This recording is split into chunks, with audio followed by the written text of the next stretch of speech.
32 दातांच्या बोकडाला म्हणजेच अफजल खानाला शिवरायांनी केले उद्ध्वस्त। रसिको हो, ही व्हिडिओ शेवटपर्यंत नक्की बघा। आंबेनळी घाटात बहिर्जी पथकाच्या गुप्तस्थळी नाईक पोहोचले होते। आंबेनळी घाट ही एक अशी जागा होती की जिथून खानाच्या छावणीत आणि प्रतापगडावर कमी वेळात पोहोचता येत होते। अफजल खान आता जावळीत आला होता। त्याच्यासोबत आणलेली विशाल सेना त्याने वाईतच सोडली होती। 4-5 वेळा चर्चा करून पंताजी काका आणि कृष्णाजीने राजे आणि खानाच्या भेटीची जागा ठरवली होती, वेळही ठरली होती। राजाने अनेक डावपेच आणि युक्तिवाद करत खानाला प्रतापगडाच्या पायथ्याशी भेटण्यास राजी केले होते। या भेटी दरम्यान दोघांचीही फौज सोबत असणार नव्हती, फक्त 10 अंगरक्षकांना सोबत घेण्याचे उभयतामध्ये ठरले होते। राजांनी आता त्यांची रणनीती नायकांना स्पष्ट केली होती। त्यानुसार बहिर्जी पथकावर काही जबाबदाऱ्या टाकण्यात आल्या होत्या। नायकांना राजांच्या त्या सूचना खानाच्या सैन्यातील आपल्या हेरांना आणि जंगलात लपून खानावर लक्ष ठेवणाऱ्या जासुदांना द्यायच्या होत्या। त्यासाठीच नाईक गुप्तस्थळी आले होते। नाईक आपल्या साथीदारांच्या समक्ष उभे होते। या सभेत विश्वासराव प्रभू, महादेव, महादू अण्णा, रायप्पा, निळकंठ हे नजरबाज उपस्थित होते। सर्वप्रथम नायकांनी विश्वासरावाला सांगितले, विश्वासराव, राजाने तुमच्यावर महत्वाची जबाबदारी सोपवली आहे, त्यावर तंतोतंत खरं उतरायचं आहे। आजवरचं तुमचं कार्य पाहता तुम्ही या कार्यास न्याय देऊ शकाल ही मला खात्री आहे। खान राजांच्या भेटीसाठी निघणार त्याआधी त्याच्या तंबूतील आपल्या हेरांकडून खानाची एक खाजगी बातमी काढा, म्हणजे भेटीला येताना त्यानं कोणती वस्त्र घातली आहेत, वस्त्रामध्ये कोणकोणती शस्त्र लपवली आहेत यांची अचूक माहिती सर्वप्रथम गडावर पाठवा। जी नाईक, मी जातीनं या कार्यात लक्ष देईन। विश्वासरावाने जबाबदारी स्वीकारली होती। नक्कीच, कारण यावर राजांचं पुढील नियोजन अवलंबून आहे। नाईक म्हणाले, जी नाईक, आणखी एक, तुम्ही सांगितल्याप्रमाणे खान त्याच्यासोबत 1500 सैनिक जावळीच्या जंगलात आणणार आहे। भेटीसाठी येताना मात्र 10 अंगरक्षकांना सोबत आणण्यास अनुमती आहे, अन्यथा ही भेट शक्य होणार नाही। म्हणजे खानानं नियम न पाळल्यास राजे त्याला भेटणार नाहीत, हे खानही जाणून आहे। तो हातात आलेली ही संधी अशी सोडणार नाही। म्हणजे भेटीसाठी येताना तो 10 अंगरक्षक आणेल, पण 1500ची फौज मात्र जावळीच्या जंगलात लपवून ठेवेल। बरोबर ना विश्वासराव? बोवई उंचावत नायकाने विश्वासरावाला विचारले। अगदी बरोबर, विश्वासरावाने सहमती दर्शवली। म्हणून आपल्याला सर्वप्रथम ते सैन्य खान जावळीत कोणत्या ठिकाणी लपवणार आहे याची माहिती आपल्या सैन्यात पोहोचवायची आहे। राजे सैन्याच्या तुकड्या घाटात वेगवेगळ्या ठिकाणी पेरणार आहेत। खान राजांना मारण्याच्याच बेतात असल्यानं राजे सुद्धा त्याला संपवण्याच्या प्रयत्नात असतील। तेव्हा त्याला संपवल्यानंतर राजे गडावरून तोफांचा कडकडाट करणार आहेत। मग आपलं सैन्य खानाच्या सैन्यावर तुटून पडणार आहे। खानाच्या जंगलात लपलेल्या सैन्याला आपले मावळे सहज कापू शकतील। त्यानंतर नेताजींच्या नेतृत्वाखाली स्वराज्याचं सैन्य खानाच्या जावळीतील छावणीवर सुद्धा आक्रमण करणार आहे। त्यांचं युद्ध बराच काळ चालू शकतं। तोपर्यंत जावळीत वाईच्या छावणीतून खानाच्या सैन्याची अधिक कुमक येऊ नये याची काळजी आपण घ्यायची आहे। बोलताना नाईक इतर साथीदारांकडे गेले आणि पुन्हा बोलू लागले, महादेवराव, महादू अण्णा, रायप्पा, तुम्ही आपल्या काही साथीदारांसोबत वाईच्या वाटेवर थांबा। खानाची जासूत काही केल्या तिकडे जाता कामा नये, वाटेतच त्यांना नष्ट करा। जी नाईक, तिघे एक सुरात म्हणाले। नायकाने आपल्या साथीदारांना अफजल खान मोहिमेतील अंतिम आणि महत्त्वपूर्ण सूचना दिल्या होत्या। राजाने आपली अचूक रणनीती आखली होती, परंतु तरी सुद्धा विश्वासरावाच्या कार्यावर छत्रपती शिवाजीराजे आणि स्वराज्याचे पुढील आयुष्य अवलंबून होते। बहिर्जी पथक नेहमीप्रमाणे याही मोहिमेला पूर्णत्वाला नेण्यास सज्ज होते। हुजूर, प्रतापगड तक पोहोचणं काफी चुनौतीभर आहे, म्हणूनच त्या शिवाजीनं तुम्हाला भेटीसाठी तिकडे बोलावलं आहे।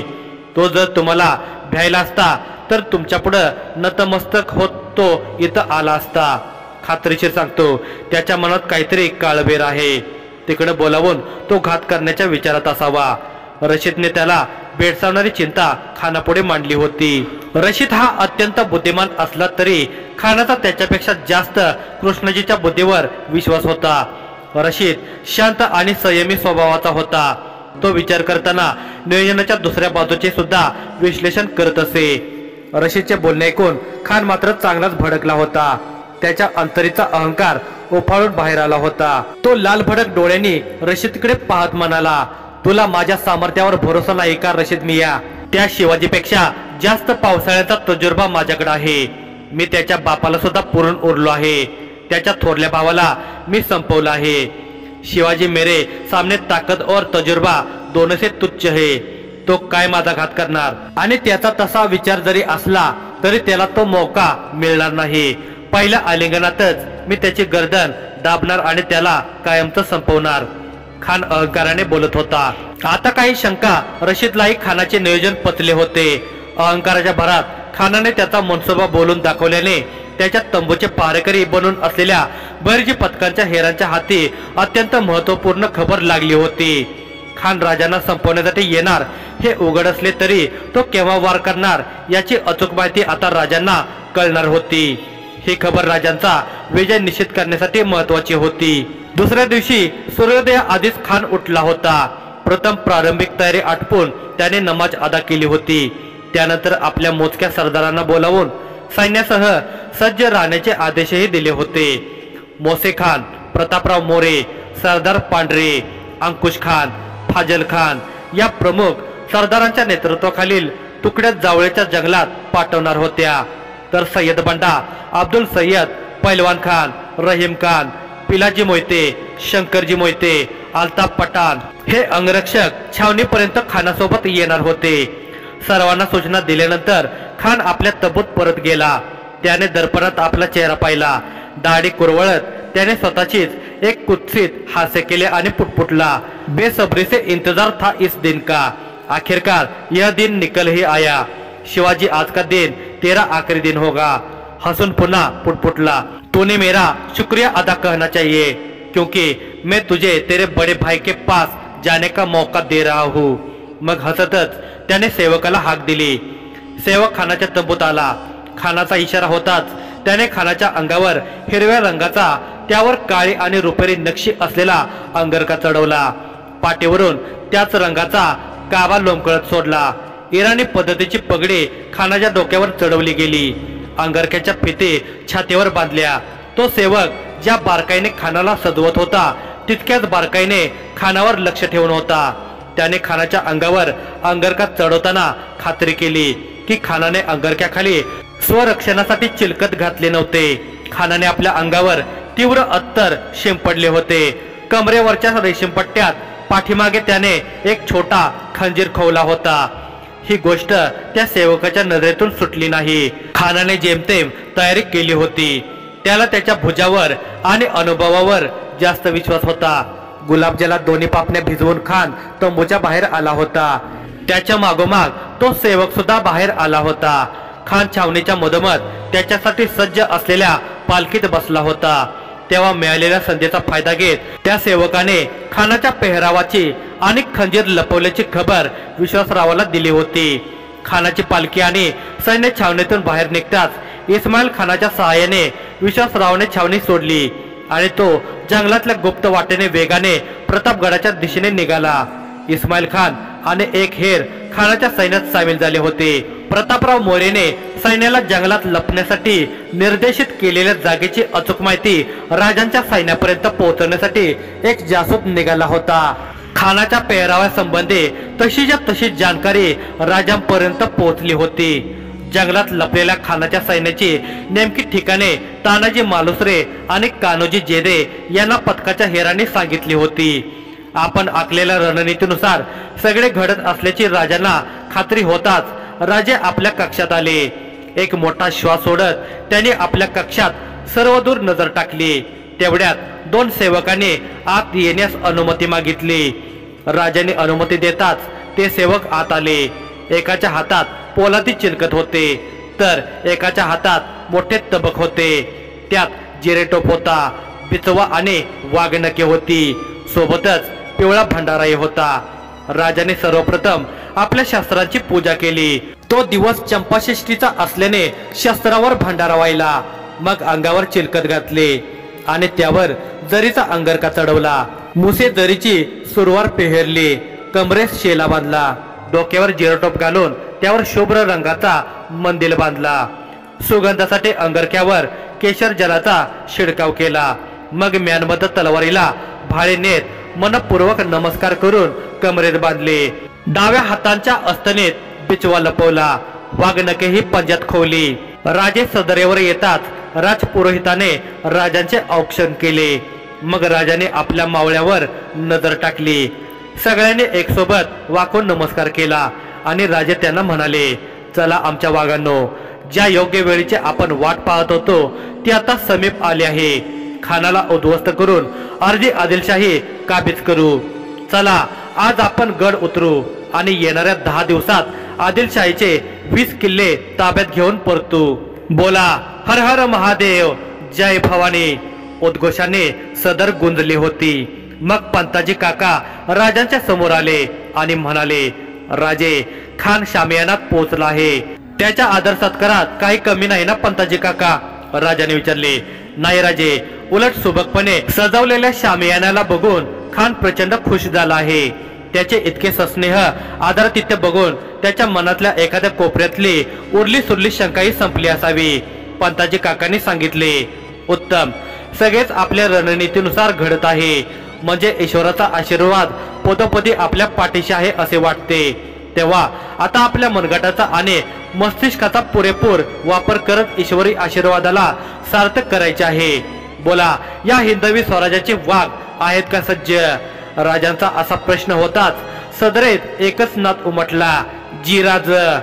शाबास, राजे स्मितासे करत म्हणाले। सर्व मावळ्यांनी पुन्हा हर हर महादेवचा उद्घोष केला। सदरेवरून निघाल्यावर राजे आई भवानीच्या देवळात आले। त्यांच्या सोबत संभाजी कावजी कोंढाळकर, काताजी इंगळे, कोंडाजी कंक, येसाजी कंक, कृष्णाजी गायकवाड, सुरजी कटके, जीवा महाले, विसाजी मुरुंबक, संभाजी करवर, इब्राहिम सिद्दी हे त्यांचे पिळदार शरीरयष्टीचे अत्यंत शक्तिशाली वीर अंगरक्षक होते।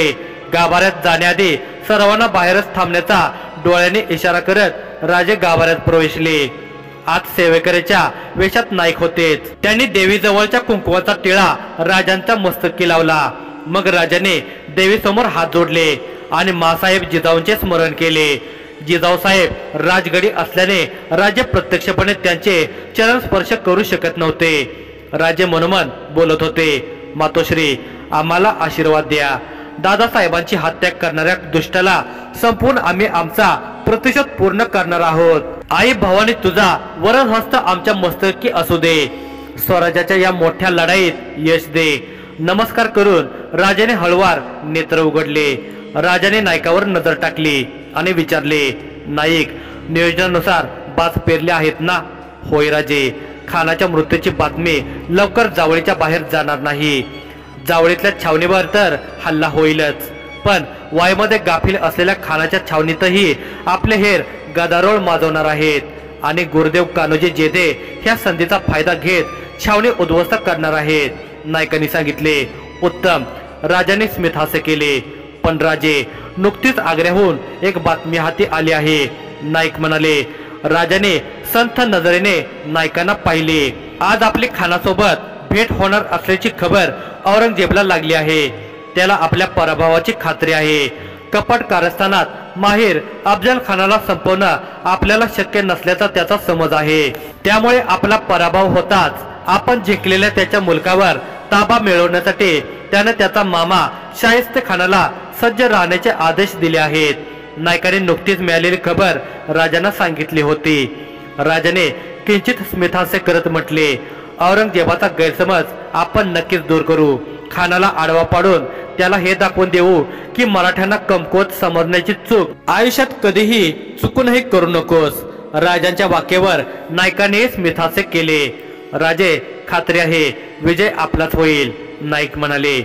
राजाने नायकांच्या हसऱ्या चेहऱ्याकडे बघून पुन्हा स्मितहास्य केले आणि त्यांच्या खांद्यावर हात ठेवत म्हणाले, नाईक, आपण विजयाची जय्यत तयारी केली आहे।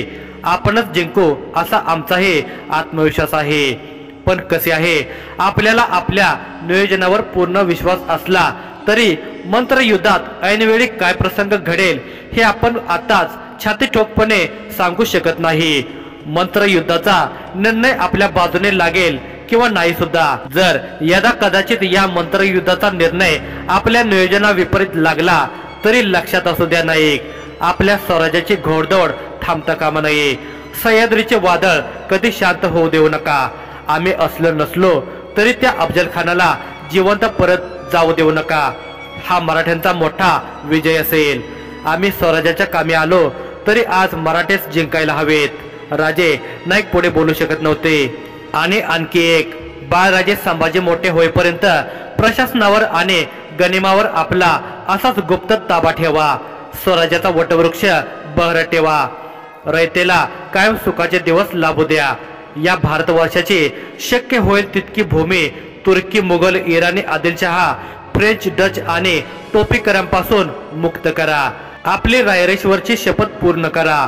राजे, ही शपथ पूर्ण होताना आपण आपल्या नेत्राने बघणार आहात। परकीयांपासून मुक्त झालेल्या भूमीवर आपण आपल्या हाताने भगवा ध्वज फडकवणार आहात। काही होणार नाही आपल्याला। राजे, यश आपल्यालाच येणार आहे, नाईक तळमळीने म्हणाले।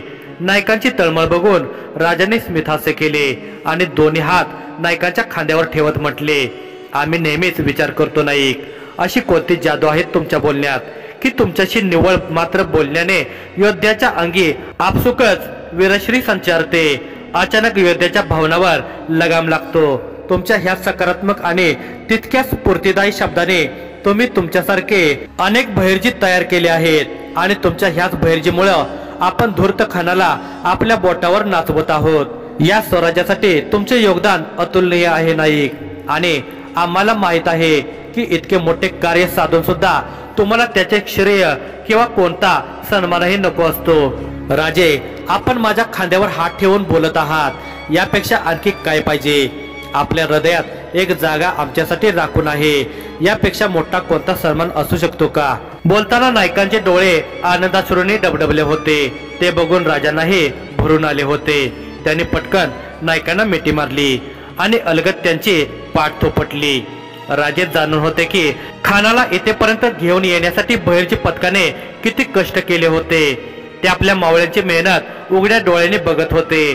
राजांना आपल्या साथीदारांच्या कष्टाची, त्यांच्या त्यागाची जाण असल्यानेच मावळे स्वराज्यासाठी बलिदान देण्यासाठी सदैव तत्पर असत। राजे इतर शासकांप्रमाणे सत्तेच्या धुंदीत न राहता आपल्या साथीदारांमध्ये मिसळत असत, त्यांच्या कार्याचे मनपूर्वक कौतुक करत असत। खान शामियानातील आसनावर बसून राजांची आतुरतेने वाट पाहत होता। ही राजांची शिष्टाई होती। खान राजांना एका बंडखोर सरदाराचा पुत्र म्हणून प्रत्येक खलिद्यात अप्रत्यक्षपणे संबोधत होता। त्याला उत्तर म्हणून राजाने मुद्दाम त्याची भेट घेण्यात घाई केली नव्हती, त्याला आणखी तात्कळत ठेवले होते। तो कंटाळत आसनावरून उठून उभा राहिला। दात ओठ खात कृष्णाजी पंताला आणि पंताजी काकांना विचारू लागला, कुठं आहे शिवाजी? माझी तौहीन करण्यासाठी मुद्दाम दिरंगाई करत आहे का? मी सूर्योदया आधी उठून भेटीसाठी सज्ज झालो आहे। छावणीतून गडाजवळ आलो तरी तुमच्या शिवाजीला गडाच्या पायथ्याशी यायला इतका उशीर? इतक्यात शामियानाच्या द्वारात राजे येऊन उभे राहिले।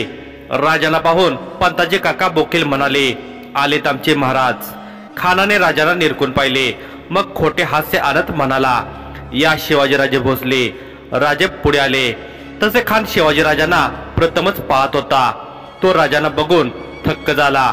सर्वप्रथम त्याला बडे बेगम साहेबाला दिलेले शब्द आठवू लागले, ज्याला मारण्यासाठी त्याने इतके महिने वाट पाहिली। तो त्याच्या समोर उभा होता।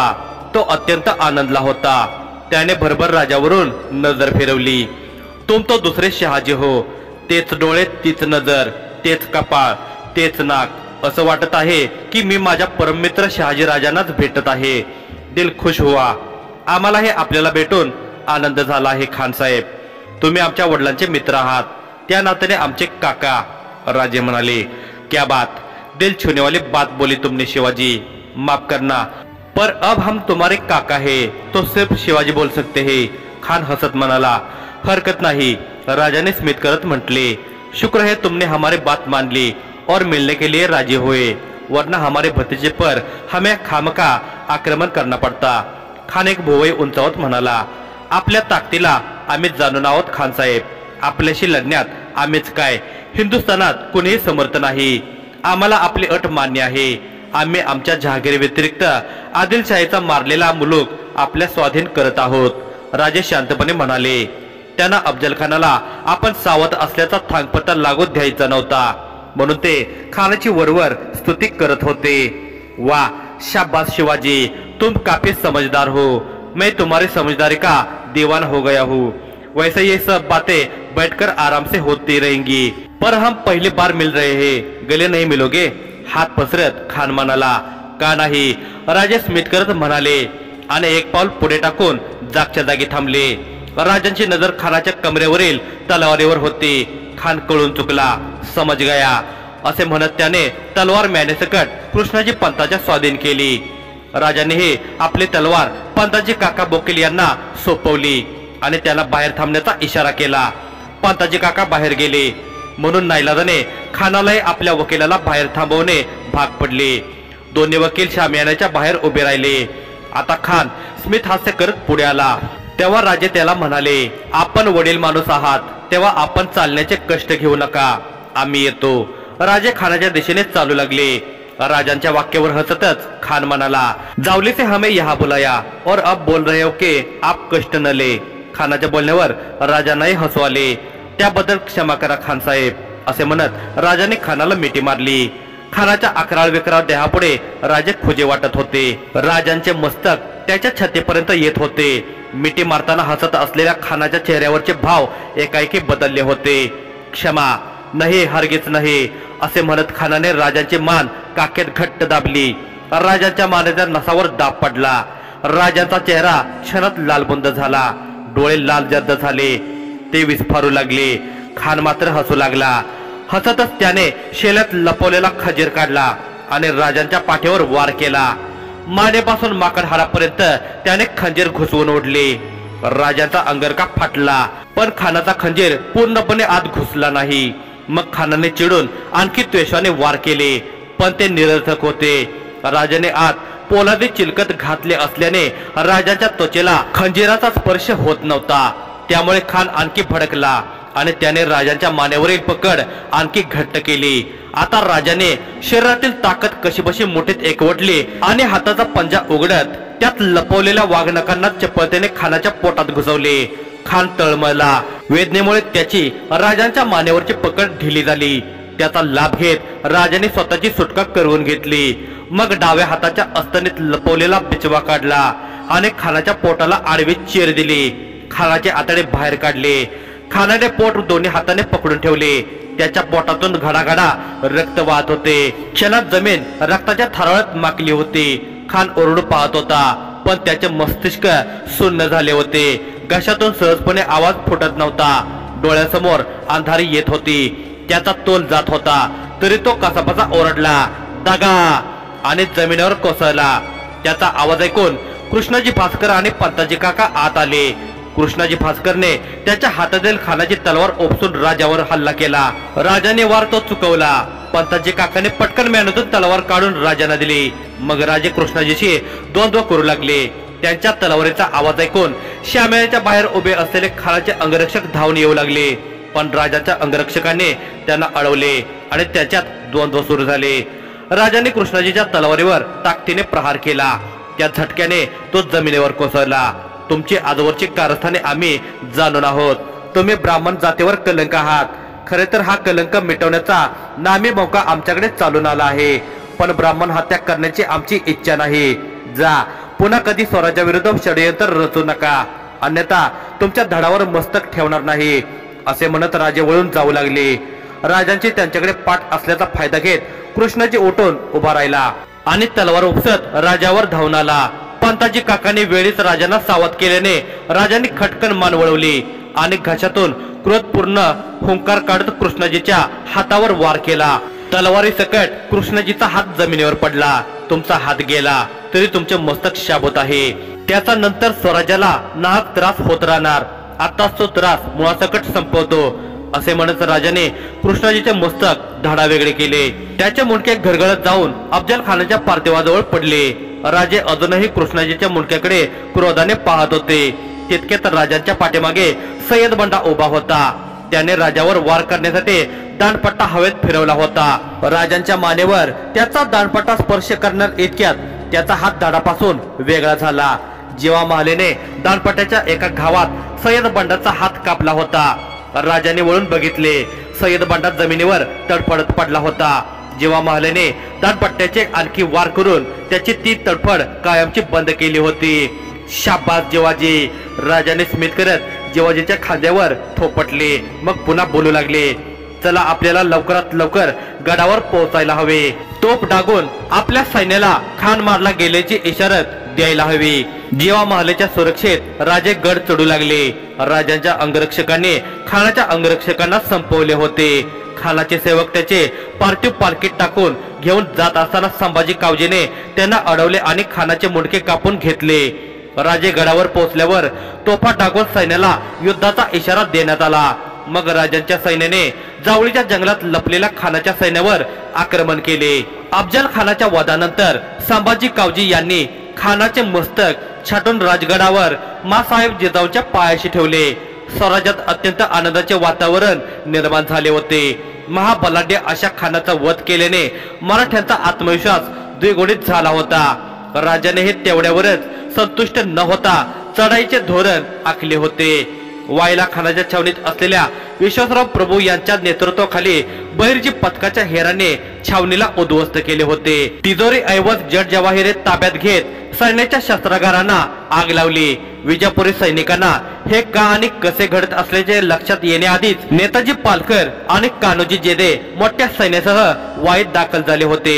त्यांनी विजापुरी सैन्याची चांगलीच कत्तल केली। अचानक झालेल्या हल्ल्याने बिथरलेले सैन्य विजापूरच्या दिशेने पळत सुटले। नेताजी पालकर सैन्यासह त्याचा पाठलाग करत होते। त्यांनी वाटेत येणारे सर्व गड किल्ले ताब्यात घेण्यास सुरुवात केली होती। छत्रपती शिवाजीराजे सुद्धा गड उतरून वाईला पोहोचले होते। वाईलाच त्यांनी सर्व सरदारांची सभा घेतली। सर्वांना आक्रमक पवित्रा घेण्याचा आदेश दिला। खानाच्या जाण्याने धास्तावलेल्या आदिलशाहीला सावरण्यास पुरेसा अवधी न देण्याचा राजाचा विचार होता। राजाने त्यांचा विचार सत्यात उतरवला। तुफानी घोडदौड करत राजाने खटाव, मायने, रामपूर, कलेठोन, वाळवे, हल, जयंतिका, अष्टी, अष्टे, वडगाव, वेलापूर, औदुंबर, मसूर, कराड, सुपे, तांबे, पाली, नेरले, कामोरे, विसापूर, साबे, उरण, कोळे आणि कोल्हापूर ही गावे ताब्यात घेतली। तिकडे नेताजीच्या नेतृत्वाखालील मराठी फौजेने कृष्णेच्या काठाने पुढे जात पराक्रम गाजवले। तुकड्या तुकड्यामध्ये विभागून मराठी सैन्याने कवठे, बोरगाव, मालगाव, कुंडल, भोगाव, सत्तीकीर, आड ही ठिकाणे काबीज केली। कोल्हापूर ताब्यात घेतल्यावर राजाने अगदी 2 दिवसात पन्हाळा हाती घेतला। पन्हाळगडापासून विजापूर फक्त 10 मैलाच्या अंतरावर होते, म्हणून पन्हाळा स्वराज्यासाठी अत्यंत महत्वाचा होता। तिकडे नेताजींचा ताफा मिरजेला येऊन थांबला होता, परंतु मिरज जिंकणे अवघड झाले होते। तेव्हा मिरज लवकर हाती येत नसल्याची वार्ता हेरांकडून राजांना कळताच राजे स्वतः मिरजेला गेले आणि मिरज सुद्धा ताब्यात घेतले। मग राजाने नेताजींना पुढच्या मोहिमावर पाठवले।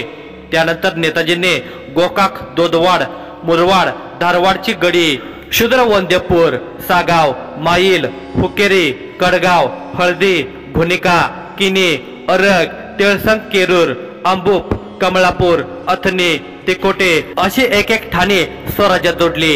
याशिवाय सातारा, चंदनगड, वंदनगड, विशालगड, पालगड, रांगणा, प्रसिद्धगड, भीवगड, पारगड, वसंतगड हे किल्ले मराठ्यांनी स्वराज्यात घेतले। राजांची इतके आक्रमक घोडदौड बघून विजापूरच्या आदिलशहाचे धाबे चांगलेच दाणाणले होते। त्यांनी तत्काळ राजापुरात असलेल्या रुस्तम-ए-जमान याला फौज घेऊन मिरजेत असलेल्या शिवाजी राजावर आक्रमण करण्यास पाठवले। रुस्तम-ए-जमान हा अफजल खानासोबत आलेल्या सैन्यात होता, परंतु खानाला मोठे सैन्य जावळीत सोबत घेऊन जाणे शक्य नसल्याने वाईतल्या छावणीत त्याला थांबावे लागले होते। त्यानंतर तो राजापूरला त्याच्या जहागिरीत परतला होता।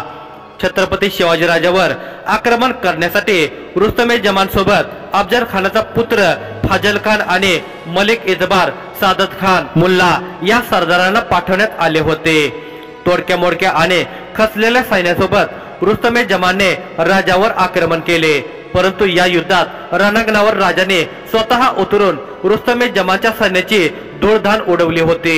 जीव वाचवत सगळे सरदार आणि सैन्य विजापूरला पळून गेले। रुस्तमे जमान राजांच्या हाती सापडला होता, परंतु राजाने त्याला मुद्दाम जीवदान दिले होते, कारण तो शहाजी राजांचा परम मित्र रणदुल्ला खानाचा पुत्र होता। अफजल खानाच्या वधानंतर 5 ते 6 महिन्यातच स्वराज्याच्या सीमेचा बराच